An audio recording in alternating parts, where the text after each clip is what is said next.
For today's video mga sis, yung video ko na to mga sisi is December 24 pa to mga sis. So ayan nga mga sisi, Paskong Pasko ang dami kong ginagawa sa buhay mga sis. Pagkagising ko naglalaba ako mga sisi. Then after ko paglaba ng mga puting damit mga sis, tinutupi ko yung mga colored na mga damit mga sisi na nauna kong nalabhan. Kasi maagang maaga yan mga sisi, kaya yan yung una kong ginagawa mga sis. Maaga akong gumising dahil alam kong marami akong gagawin sa araw na ito mga sis. Busy ang vision nyo mga sis. So ayan si Prince Tian, nanonood lang din niya ng TV mga sisi habang ako ay nagtutupi mga sis. At pinapainom ko na rin yan siya ng milk mga sisi no. Para hindi magutom mga sis kasi alam kong malilate ako magluto ng agahan namin mga sis.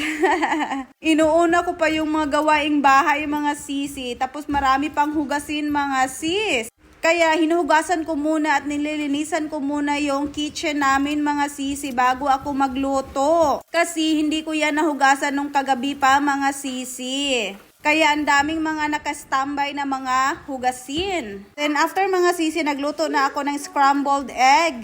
The favorite yan ni Prince yan mga sisi. Egg ang pinapaluto niya sa akin mga sis. Anyway, Paskong Pasko na sa mamayang gabi niyan mga sisi. Ang daming ulam mga sis. Kaya okay lang na egg lang muna yung kakainin ni Prince Chan.